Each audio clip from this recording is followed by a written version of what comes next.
1. Hi, how you all doing? My name's Ben from Walters Tours, and this is my very first podcast. Thank you for watching. Thank you for joining us. Quick little intro about me. I've travelled the world for a long time, spent about 4 or 5 years overseas, been to about 50 countries, and now run tours locally around the Hunter Valley. Used to run trips all around Australia for quite a long time, doing high-end tours, and also used to be a European tour leader for even longer. So very kindly like to introduce on my very first podcast, Shaun Kenny-Dowall. Hey, Benny, how you going, mate? Good, mate. That's Good to finally touch base. Yeah, it's nice to meet you. I reckon it's been a while, eh? We've been in contact quite a bit through Instagram, so it's really nice to put a name to the face and that's face how to the name. Sorry, that's how it all come about. Like I've been quite engaging on Instagram. What I like to do on Instagram, because I'm a Knights supporter, is I'd follow a lot of footy players and see what they're doing behind the scenes, and I just got a theory. Oh, are they going to perform well? What are they up to? So and then when I looked at your profile, I was like, damn, like you've done a lot of travel. I didn't expect that. Like, where have you gone to? Man, I got a lot love for travel when I was younger. I started real young and traveling overseas to Asia and all the party sort of destinations and Thailand and whereabouts in Thailand? I went to Copenhagen and went to the full moon party, Koh Samui. I've actually been to it twice. Oh yeah, it's good. Hey, what did you reckon? Oh, it's just a blur. It's a bit of a blur. There's people everywhere. It's good fun though. Like when you're at that age and it's unbelievable. When did you go there? Oh, it would have been probably 2009, 2010. Back in the day, we might have been there at the same time.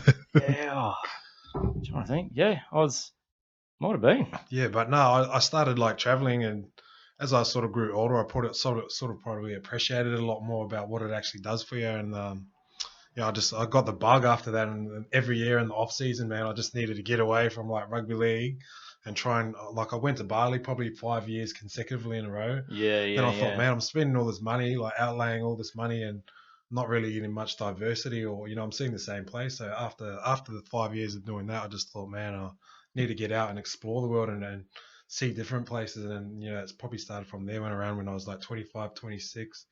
I really love to travel, and I've been traveling ever since, every year. That's awesome. So you really know the difference between going on a holiday and then going traveling. Yeah, definitely. Holiday, sometimes I think, there's probably a few, I've done a few boys trips where it's just, you rip right in, and that's sort of the main sort of purpose of the that's travel. That's where you look at photos and you're you go, all those are pretty much of a blur, but I find, you also go on a holiday with your missus, get away somewhere remote and go to the beach and just enjoy the sun. Or if I go traveling, it's man, it's jam-packed, and I try and fit in as many places as I can. Yeah, just to make the most of the time. You're my favourite type of passenger. I've had about over 1,700 passengers. Yeah.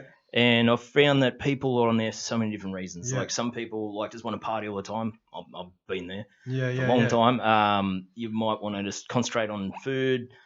Could be architecture, could be history. And I always find that people that do a lot of things, think, right, I'm here for this amount of time, let's try and do as much as I can often get the most value out of that. Is that what you sort of find? 100%. I think, if I might not ever come back to this place. So I want to get value for my time and money. I want to see the most the place has to offer and really experience and really enjoy everything that it, has. Where else have you gone to? Mate, I've been, me and the missus, we went traveling over to Europe for about 6 weeks, and, we went to Italy, we went to Rome. I went to India, mate. I went solo. So you go on romance and then India. Yeah, no, man, it was so weird. This one trip, I went to a sort of a spiritual retreat in India in the Himalayas, and that was really cool. Solo, just out in the back. What type of spirituality was it? I was just meditation and yoga. I love meditation. Obviously, being a footy player, I really love tapping into that sort of mental side and mental aspect. But it was a good chance to get away at the end of the season and explore that side of it and go back to the spiritual place of yoga and meditation, which is in India. So I just thought it was a great chance to deepen my knowledge in that, but then also travel and a different experience. And not many people go to India, but I think, man, some of the lessons and some of the things that you see there is just astronomical, and you really appreciate where you're from. And have you been there? No. I know a lot of people that have. I've been a tour guide. You just know other tour guides, and all the feedback that I've heard is you got to get to India. It's just this whole different it's world. World. That's what I just love going there. I'll just ride my motorbike around in town, and you just look at things it's just some of the stuff you see, some of the shit, and you just feel so grateful and so blessed to. So, Well, as soon as you get on that plane, it's like far out, man. You're flying into Australia, going, we're so lucky and blessed. Do you find that? Like, do. I find that every time I come back to Australia, like people complain. They complain, I had to experience 10 minutes of traffic. Like, have you been overseas? Yeah, like, I reckon, 100%. They just don't sort of, I don't know, appreciate those little things. Yeah. So what about you, mate? Like, what's gotten you into traveling? Like, what do you get out of it? Oh, long story short, I first moved to London. Yep. Booked a one-way one-way ticket to London because I got a British passport. Mum was originally from England, so I took full advantage of that. Prior to being a tour guide, I used to work in construction. I actually worked on London Olympics. So I used that as a base, and I travelled about 2 years. Met a girl, returned, and then we moved to Brisbane. And I was working 60, 70 hours a week in like heavy road construction for a long time. Needed a break. And then when I called up a lot of friends, this has been 25 friends at the time. I was like, hey, do you want to go travelling? And do you want to go on a holiday? Do you want to go to Thailand? Do you want to go to New Zealand? Do you want to go to Bali or something like that? Everyone's like, oh, I got a mortgage, got kids, building a house. Contacted my old friends on Facebook when I was in London. Hey, do you want to go travelling? Everyone's like, yep. So they're my type of people. So I flew back, did a spontaneous trip to Sweden, just not planned. Amazing time. I was on the flight back. I just had a light bulb moment. Yeah. I just thought I need to be a tour guide, and I didn't care what cost, and that was it. I just chucked it all in, and just pursued. I want to be a tour, and I've been doing it since. That's unbelievable. That's so cool. And where's you've been doing that for a while? Where's your favourite place to travel, or the best, some of the experiences that you've been to? Man, I tell you what. Well, for me, I mean, always returning back to those favourite spots. There are some places you go to and it loses its sort of like its flashness, But some places for me it never gets old to visit. Definitely Swiss Alps. I'm around mountains. Australia's so flat. So if you're born and raised in Australia and you say, Mount Sugarloaf in Newcastle, it's a big mountain. Like, yeah, right. That's like barely a hill. You're looking at peaks like 4,000 meters high. But is New Zealand like that? That's beautiful. That's what I think. Like Queenstown's probably one of the most picturesque places I've ever been to. And it's like, it's a lot of people don't know. It's only like 2 or 3 hours away from here, but it feels like I've never been to the Swiss Alps, but I can imagine that it'll be something so similar. And what's a flight from Sydney to Queenstown? Mate, 3 hours? Not even 2.5 hours. 2.5 hours. Yeah. So me and the missus have been there a couple of times, but we just actually booked a camper van just to go there and like drive around. So we've been there heaps of times where we're like, man, this place is so beautiful. We just want to get around and explore the whole South Island a bit more, because like coming from New Zealand, like what's down there and how beautiful it is, and just to go there and to really explore it a bit more. We're booked in a couple of months, so really looking forward to that. That's awesome. Yeah. Have you been yourself? Have you been Queenstown? I've been to Auckland twice. Yeah. I was there last time a few weeks ago for like this big tour guiding summit. Yeah. So it was like a big connection thing, but that's the thing, it was for work. Yeah. Didn't really get to explore many things, but it's I've gone always like I've been to Canada. Yeah. I've been to places in South America where there's these massive mountain peaks, like 6,000 meters high. And I haven't gone to South Island yet. Yeah, you're one of those guys. Oh, no, you need right? to get over there. It's so close. It's part of the world. It's very hard. It's like I'll get to it one day. Yeah, it's just there. Yeah. You prioritize those harder ones. Yeah, for sure. I don't know. It's always. I don't know why I do that. Why do people do that?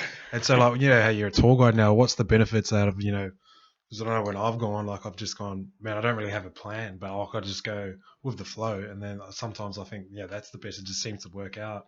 Don't really have a plan, and I try to fit as much time. But what's the benefits of like doing that as opposed to being a tour guide? There's two ways you can sort of tackle it. If I'm going to give like any type of travel advice, you can be proactive and reactive.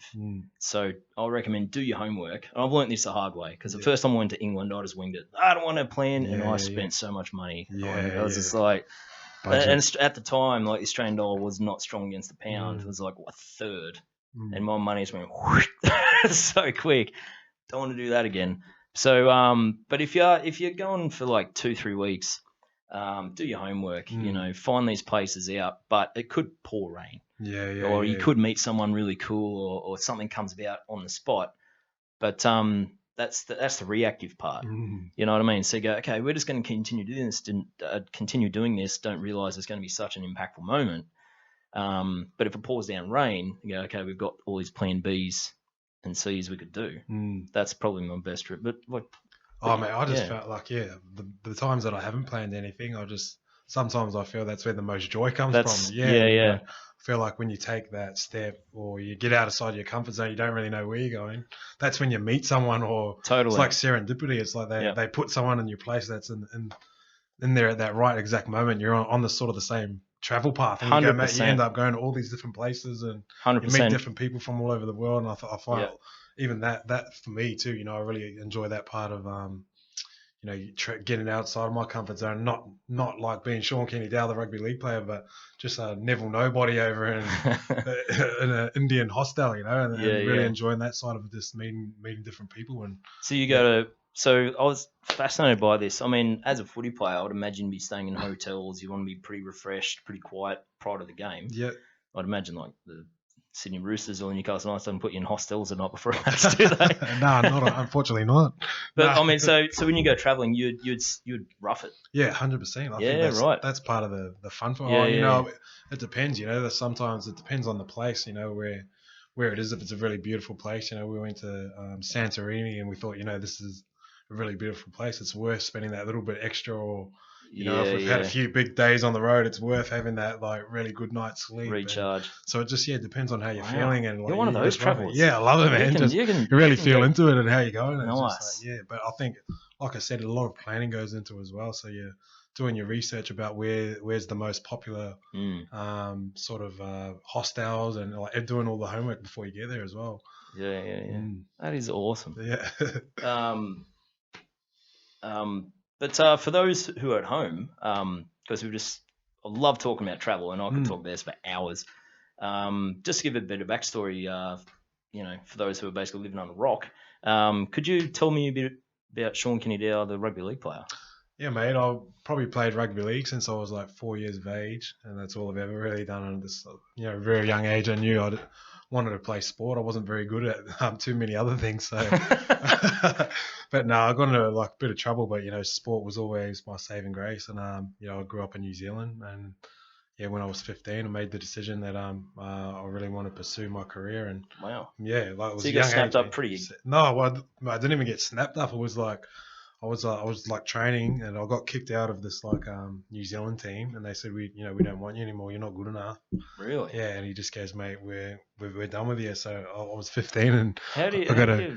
how do you emotionally get over Oh, that? it's Like pretty tough. how do you take that and just Well, that was like persist? there's only like one professional team in New Zealand, so obviously if that's my goal and my dream is. I thought, man, I've got to leave. So yeah, well, that's when I decided I got a job and started working and What were you saving up my doing? money. Mate, I was working in construction and Yeah, like right. doing like emptying containers and just a bit of labor. And Yeah. yeah, we didn't have too much money growing up, but yeah, my dad said if you want to go, well, I'll help you go, but you got to save up enough money to move to Australia.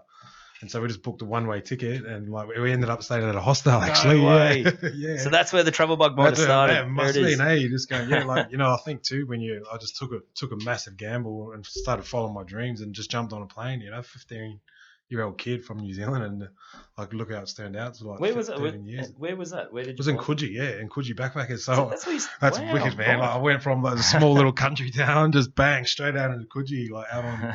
It was unbelievable. Like we lived in a country town. You're walking out there, and you got the beach and the Coogee Bay Hotel, and there's just like people Yeah, yeah, everywhere, yeah. man. We Oh, were it's just like, wild.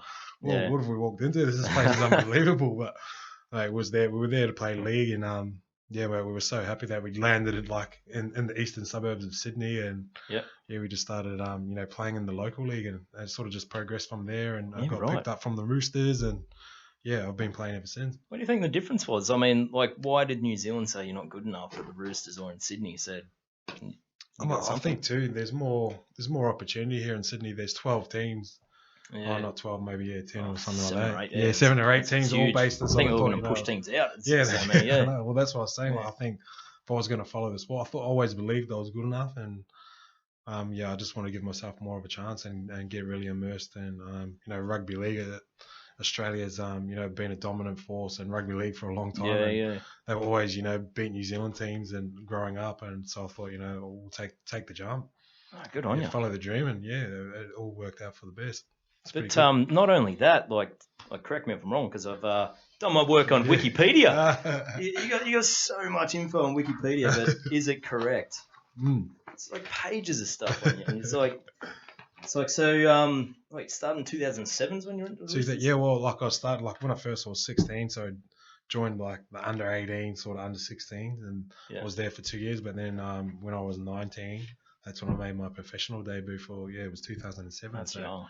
yeah, it's young. It was real young, man. Like I think looking back on it, it was like, man, it happened so quick. Still a teenager. Yeah, still a teenager, and I jumped in. I was like, man, I've watched these guys on TV. Yeah. Like 2 or 3 years ago, back home in New Zealand, like they're my idols, and now I'm like, I'm on the same training field. How with does it them. It's feel kinda like cool. playing against your idols? So? Yeah, mate, it was unbelievable. It was so good. Just like I said, you just idolize them, and you see these big stadiums on TV, and then like 2 or 3 years, well, mate, you're sitting in that place. Just going, mate, I can't believe it. It's a dream come true. Do you reckon like for me personally, like I use travel, it recharges me, like spiritually, mentally, emotionally. Does it do anything like that for you? Yeah, huge. Like I was saying before, it depends on the purpose of why I'm going traveling. Sometimes after a season, it's the best thing. Like I'll go to Hawaii.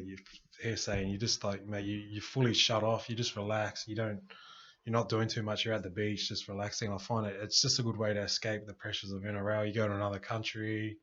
It's just a good way to shut down. But then also like spiritually, I find too when I go traveling, I learn a lot about the history and like the world, just the developments of the world, different cultures, and I just feel like it just does something that opens your perspective of your life and the bubble that you live in, for what is it, 10 months of the year training and living in a like NRL bubble. So it's just making sure I give myself that time just to grow and expand my horizons of my reality every year. It's just so important for me. That's so good. But what do you think you'll do? Because actually, congrats. When did you signed today? Yesterday? Yeah, 2 days ago. 2 days ago. Yeah. I signed. Yeah, with just a new club. new club. So I'm done in the NRL now for being here for 13 years, and it's I decided to make the move over to England actually, which is it's got to be travel related. Definitely, I mean, you could have gone anywhere, but no, it's huge. Yeah, I think. What are you going to do outside of footy? When I'm over there, you're ready to travel. Yeah, 100%. You've got to be proactive with yourself. 100%. Well, that's it. Like I only had limited time last time I went there for 6 weeks. What'd you go there for? It was about last time when I went traveling to Europe. Yeah. But so I just know like how much is there and the opportunities, the opportunity to base yourself in Europe. Yep. And have that at your doorstep, and I could have 2 days off and just go. You could go anywhere. So. Mate, like that, it was a huge decision of why I chose to, sign over in England for, I signed for Hull Kingston Rovers, and I always wanted to do that at the back end of my career. But now I understand the true magnitude of the possibilities that I'll be able to, travel and see the world, like relocating there. So I'm really excited about that. That's so good.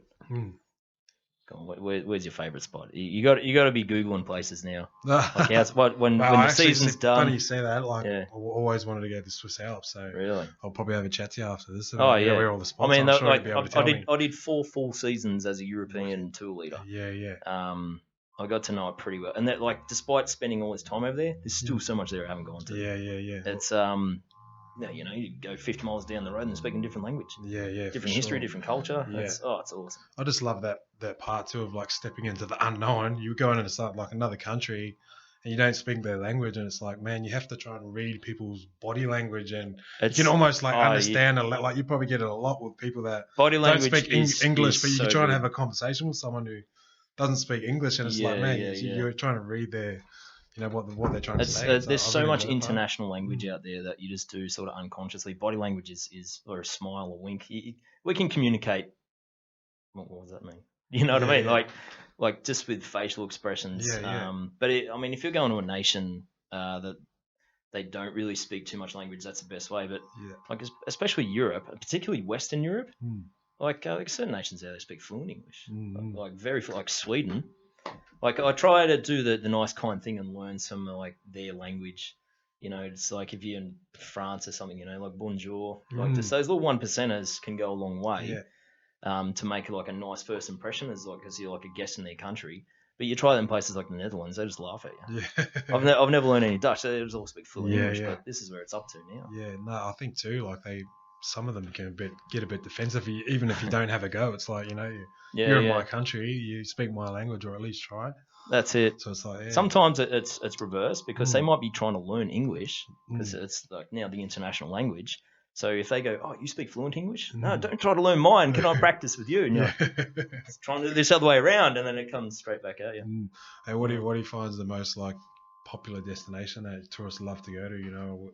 Being a guide for Europe. Yeah, for Europe. I'm trying to remember. I used to know this off the top of my head. I think number one in the world at the moment is Paris. Yeah. It is flooded. Yeah. I think like Rome's right up there. I think Barcelona, I think top 5. I think Budapest is certainly on the rise. Awesome city. It's one of my favourites. Prague. I can't give you a favourite spot, favourite destination. Like, where do you like to go? You're obviously a travel guide, but where do you go to, and what benefits do you get out of like traveling? Cessnock. Great country town. Yeah. No. I don't know. Like it's kind of weird. My passion has shifted into like delivering the tours. So that's one thing that really was unexpected to me. Like I originally switched on to guiding because I'm still a traveller and will always be a traveller. But when you take people on a destination and they go, whoa, and you can create those moments, it becomes an addiction. And that's why I was like, shit, there is something to this. And I didn't expect it just to change my mindset. And so I just keep doing that in different ways. Yeah. But yeah, that's why I do it. Yeah, it's cool. Yeah, pretty passionate. That's probably sounds like you found your purpose. You get a bit of passion and purpose. I've done a lot of mindset stuff on that a long time ago. But yeah, like for me, following your purpose and your passion, it's you wake up every day and it doesn't feel like work. Yeah, I'm working like so many hours, but it's what I want to do. Yeah. I sort of like visualize if I had billions of dollars and I was bound by nothing, how would I spend my time? And I thought about that long and hard, and this is what I'll be doing. Yeah. So it doesn't feel like work if you enjoy what you're doing. You don't wake up and go, I've got to go to work today. It's so hard for me when people are like, oh, it's Monday. Happy hump day. Yeah, oh my God. Happy Friday. Yeah. Like, doesn't matter. Like I'm starting a tour on Monday. Yeah. Sweet. I'm happy. At what point in your like life did you go, bugger this? I need a obviously quick construction, or what made you come to that point where you go, wait, that's enough. I've had enough. I've got to follow my dreams, follow my purpose, or follow my calling. And then what made you? What made me do it? Yeah, it was just the lifestyle. How did it come about? Yeah, like when you spend time living overseas, for me, becomes normal. So if you go to a country, you're there for a couple of weeks, it's like, oh my God, everything's so new and exciting. And then you go for a couple of months, the novelty's still there. For me, I remember being, I used to wake up when I was first time I moved to London. I was like, well, catch a tube. This is amazing. History, the architecture, things are happening. And then after I was like, this is London. This is home. This is I'm living here. The novelty sort of wears off. Yeah. Yeah, what was the question? I forgot, What was it? Yeah, no. So, what made you like? At what point did you just go, man, this is it? I need I'm not happy doing construction. I've got this mad. Yeah. So that become normal. Living that life is normal. Yeah.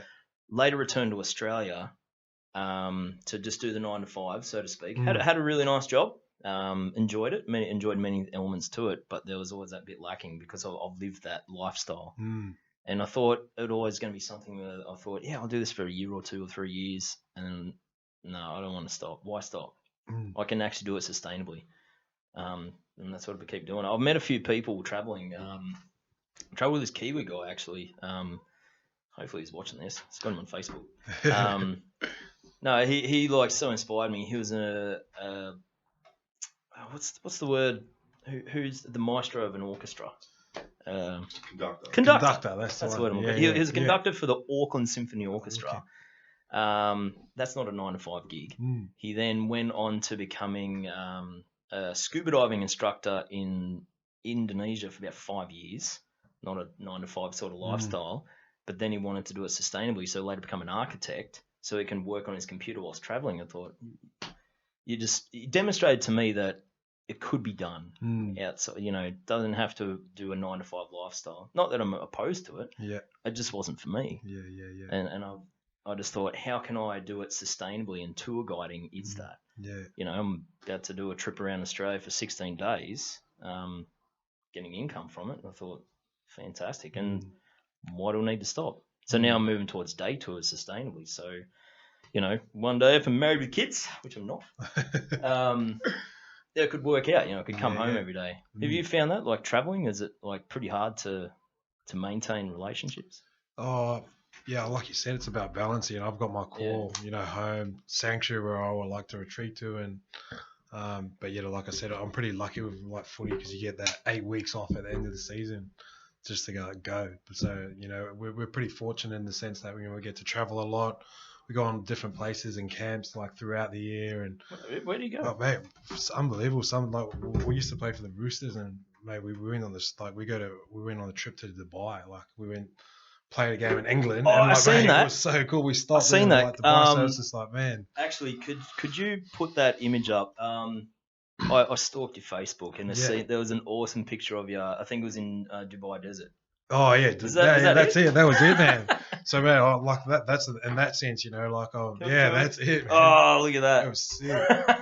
But that, like, I'm so fortunate. Like you said, that's that sustainability. Well, in my job too, in rugby league, you know, you have so many different chances to experience different places, and through that, you know, that was fully paid. Get to, you know, we had a training camp in Dubai, and then we flew to England, you know, and stayed there for 2 weeks and played a team in England and flew back. So there was heaps of things like that, and yeah, like I played for New Zealand, represented my country. That's right. That was in my highlights. You played for NRL All Stars. All Stars, yeah, but like how many tests did you play? I played 20 tests, which is amazing. But like even on that, we go away to you know, France, and I made my debut in France. So really played in like Paris actually in a field there. So they don't play too many games there, but I was fortunate enough to make my international debut there. But then you stay on the road for like 8 weeks, and you travel all around France and England, and you know, so I've been so fortunate that rugby league has given me that ability to. Well, other players, I mean, like for me, if I was fortunate to be a footy player or something, like shifting around Europe, and like, sign me up. Yeah. Like, were other players like that, or were they like? I think too. Like, were they like sort of? You don't. As engaged. Like, I wasn't like, man. I was still young then, so I've only realised the full magnitude of what I was doing like then, and go, man, I'm so fortunate to have those experiences. You look back and go, you know, you have a whole lot of gratitude now, and you realise like how fortunate you are. But now you've really captivated that sense of, you know, making the most and capitalising on these opportunities, and really, so make the most of the chances that you do get to travel in the job, but then also, you know, outside of the game as well. That's so good. I was just going to ask, I mean, do you mind if we just touch on a few things with your career highlights? Yeah, whack them on YouTube. Yeah, for sure. I found a couple. This could be anything. Just see if you could talk us through it. So this one, I think, is from the 2010. I think it was a semi-final or some type of final against the Tigers. Yep. Gone to Golden Point. And, that's the one. So, if you skipped right towards the end, I mean, that's like a highlights reel. Can you see that? Yeah, I can see. Yeah. Mate, this is one of the greatest games of all time. It was just like, it goes down in history as the turn of events like that happened. Like, coincidence. I was training at the gym today, and they had that as like a highlights package on Fox. Like, so I was like, asking the right good question. Yeah.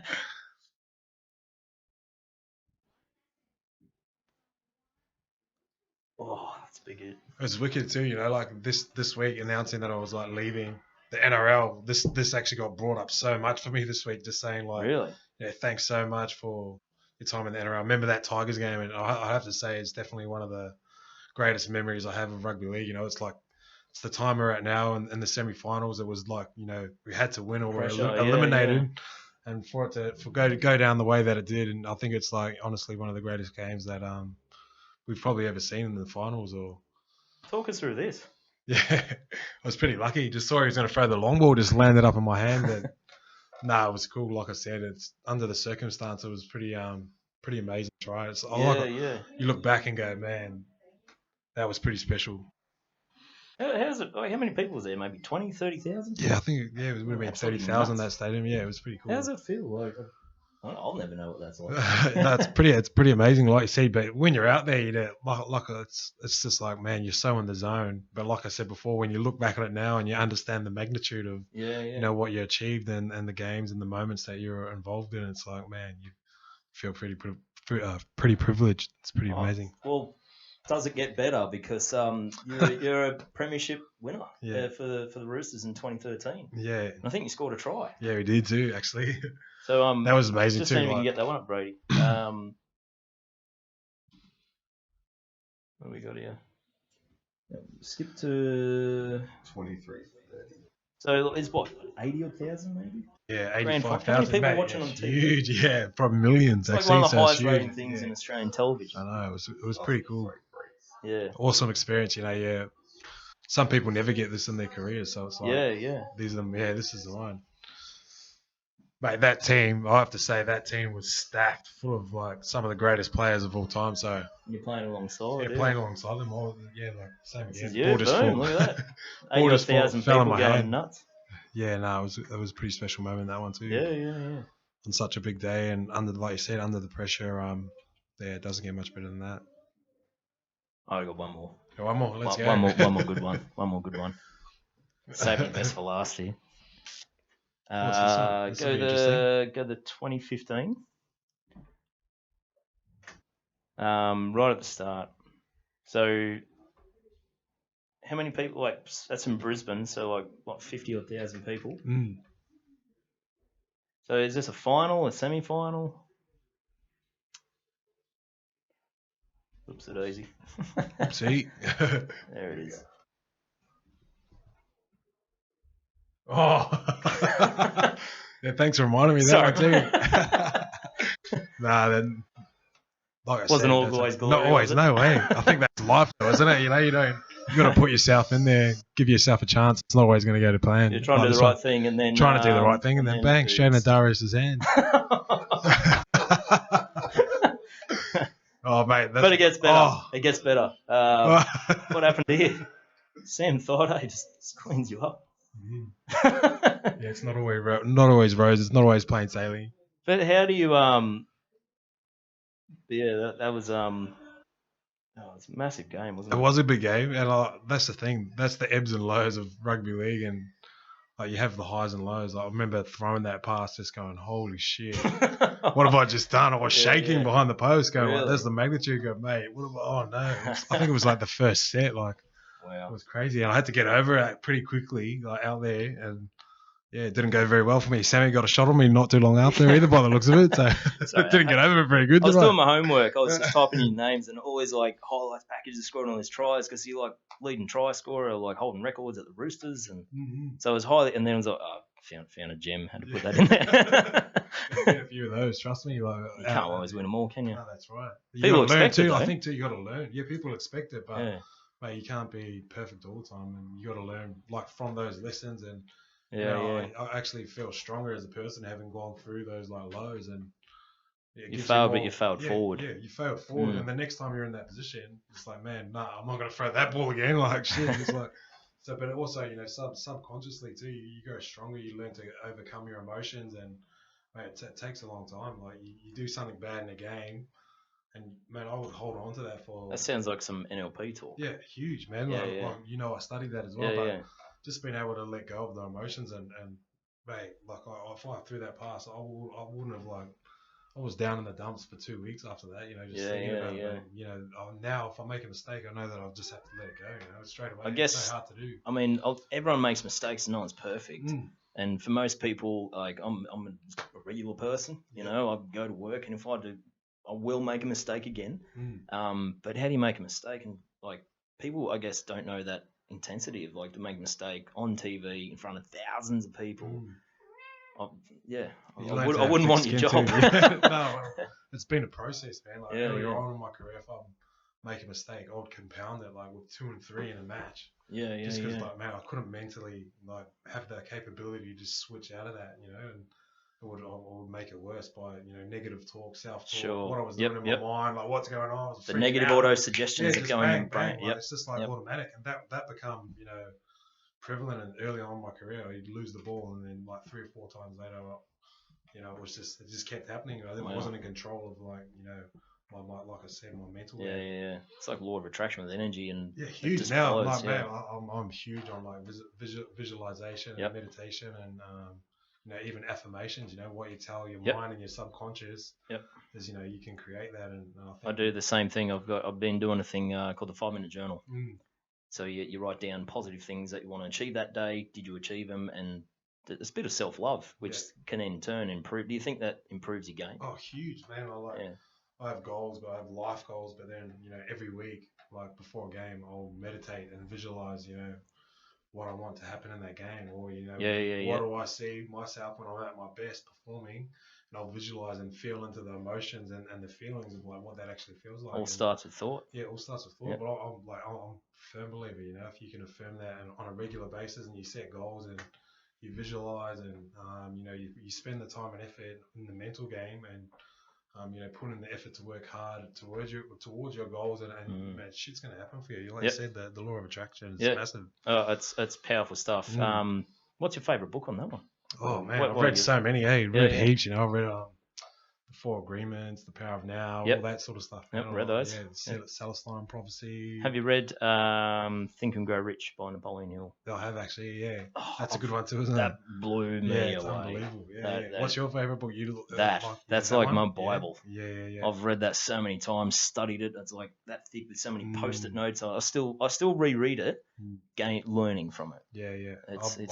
My one's The Alchemist. That's probably my favorite. I've read that. Yeah. Like, every time I read it, I'm like, shit, I get a new lesson, or feels like I've evolved down a step, and I understand the book more, or it gives me another message, so I just I've read that, but like same thing, just over and over. It's powerful stuff, isn't it? But not many, like my personal opinion, like I think it should be taught in schools. Oh, 100%. I think people aren't given the opportunity to express their true gifts, because they're stuck in a system that doesn't allow them to express themselves. So that, like I said before, that they're all being trained mentally to go get a job. Yeah, go get a job, 9 to 5, and like they're not expressing themselves, and like it's taken so much longer. Where I think people are starting to switch on more. That 100%. Like if you look at I'm going to tour guide mode here.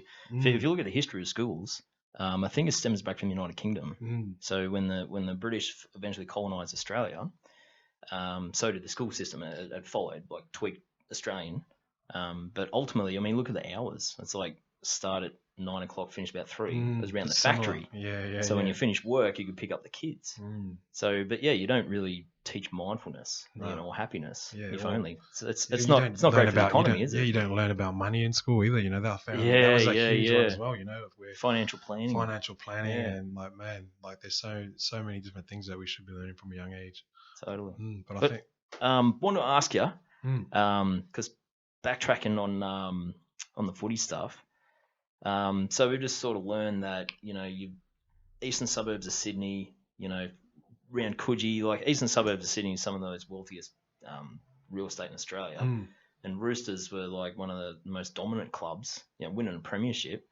How did it go, or how did you think of Newcastle? Like, because you would have played against Newcastle, because when you go up the M1 motorway and then you come into Broadmeadow, like, what's your take? I mean, did you do much exploring post-match, or you just played a game and then you come back? It was so funny. We used to like drive down Hunter Street, and I used to go, man, what is this? Like, this is going back 10 years ago, and you go, shit, what is this place? It's like all boarded up windows. Yeah, I know, right? It was like a ghost town back then. We'd just go stay at the Novotel, we'd walk down to the beach and then we'll like go to training, and then we'll just leave. So I didn't really explore it too much. I didn't really. What was your first impression? I was like, man, what is this like? What is this like ghost town? I've never been there, Like I was like, geez, I knew it had beautiful beaches, but I never really explored it too much since I've been like immersed in the town, and have I really understood what Newcastle's about, and how many great assets there is to living here. What is it like? So when you sign up to the Knights, were you thinking, oh shit, I've got to go down Hunter Street, and this is was that definitely not. Like I didn't really have too much. So like I said, a bit of a go with the flow kind of guy. So when I got here, I came and we got told to drive up the Swansea way, and I thought, I drove up by the lake and walk go over the bridge there at Swansea, and I go, man, look at this place, it's bloody beautiful, paradise, like, and I've never saw that side of it before. outside of rugby league. So I thought That's one thing that's such a hard thing about Newcastle. I mean, me as a tour guide, I talk to people and they're like looking at me going, "Oh, it's just full of coal." yeah. Steelworks, I think Steelworks closed like 10, 20 years ago. Mm. And even when you fly into Newcastle, the way you got to go over Stockton. Yeah, there's not much there at all either. It's, I mean, So Stockton, the sand beautiful. dunes Yeah, are mate, incredible, like but amazing view up there. but you, like, I mean, I'm a local. I've lived here most of my life. But like, as you imagine being a tourist and you fly into Newcastle Airport, and then you're coming in, and what's the first impression that you'd see after 5-10 minutes driving? You see all the coal loaders. Yeah, oh man, like I think they don't know how good it is. Like the probably first impression isn't the best. Like you go, That's there's what I mean. like this rundown factory, old workshops, old coal mining town. Yeah. Mate, for the people, and since I've been immersed there, they go, mate, we know how good this place is, and we don't want the secret to get out. And I go, mate, how good is this place? And they go, shush, you don't tell any of your friends because we want it to stay that way. It's hurting my business. I want people to tell. But mate, like I can see more and more people. Like the evolution of Newcastle is definitely happening now, and more people from Sydney are starting to get it. And this is the lifestyle. And like when I come back from UK, I can see myself moving back here and raising a family. And so why would you raise a family in Newcastle? I just think, mate, the lifestyle, like you said, it's so chilled. There's really good people here. Some of the beautiful beaches, and there's plenty to do here. Like you're obviously a tour guide, so mate, some of the adventurous stuff there is here that is just so untapped. You go out, walk out onto the beach, you're the only one out there. It's just like, that's unheard of down in Sydney. So living there, and I love that stuff, and I appreciate the small things. And there's so much like that up here in Newcastle. Totally. What about you? Where's you're a local boy. What's some of the your favorite spots and some of your secret hidden gems? Go on, mate. I don't want to give away my secret ones. For me, is going up to Port Stephens. Saying about travel. Going a lot of like little tropical paradise. I just mentioned Thailand. I spent about 4 months in Thailand. And you're scuba diving, you're snorkeling. But when conditions are right, especially around Fingal Bay, and I think it's called the Spit, and goes to Shark Island when the tide's low. So it's like drive a ute across there, can you? No. Close. The two beaches. Yeah. It's around that section for me. So it's close to Mount Tomaree. It's around those bays, but when the conditions are right, I was just looking around because this is post coming back. I think I can't remember where I was at. I was looking around, going, this is up there with anything. Yeah. But it was normal to me because I'd go there and swim around and then come back and was like, wow, I appreciate this. There's not litter. There's not people trying to sell you stuff on the beach. And it's like from Newcastle, like 45 minutes drive north. Yeah, it's paradise. And what was obviously you spent a lot of time overseas, and you said you grew up here. Yeah. So what was the draw card for you to then move back to Newcastle? After all those years, a number of things. Catching up with old mates. I got family here. Yeah. I wasn't never opposed to moving away. Like I did live in Brisbane for a few years. But there's also opportunity in the vineyards. Like, have you been around the Hunter Valley? Yeah, mate, I love it out there as well. That's another beautiful spot. Love a few wines, but some of the food and some of the views and stuff. There's heaps of activities, and man, I have so much fun out there. Heaps of brownie points off my missus when I take her out there anyway as well. Yeah. Yeah, you can take you out. Yeah, I think we've spoke about it, so we're definitely keen to go on a tour. And really? what do you do out there? Where are you going to take me? What I can do? There's a couple of ways we can do it. I'll find out what your interests are. Yeah, for sure. And sort of tailor it around that. Yeah. For the most part. Beautiful. Easy. Can't wait. But I mean, it's like a theme park nowadays. I mean, you got the big gardens there. I think there's like a secret escape room that's popped up recently. Like all the concerts, festivals, the markets. I was there last weekend, weekend before, and there was the end-to-end festival. There's like music playing everywhere. It's buzzing. Yeah. How long you been out there for? You've been out there for a while, eh? Like you tour guy, been traveling out there, and yeah. What do you like that's out there? I really like Macquarie Dale wines, the organic ones, because I've met some of the winemakers there, and they've just taken the time. Yeah. And I'm not a massive wine drinker, but I'm getting there. It's something that I'm like getting more and more down. But yeah, that's awesome. Beautiful. So I think we might be able to wrap it up. Yeah, sweet. Thanks, man. It's been an a absolute pleasure. Yeah, sure, man. Thank you so Appreciate much for coming down. You're welcome. And how did you go? First podcast. That's my first one too, so it was pretty good, wasn't it? What, like, from my perspective, worked out real awesome. Panthy sort of like He's your just face wanted right to- next to hers. So. how long was it? Guys, that was 40 minutes. Far out. Well, if you guys want to wrap it up, and I'll cut to your logo and I'll make it real profesh. Let's do it. Holy jumping shit balls. Look at that. Yeah, that is. How good. once again, Cheers, awesome. brother. Unreal. Yeah. It was just like having a big chat, wasn't it? Well, that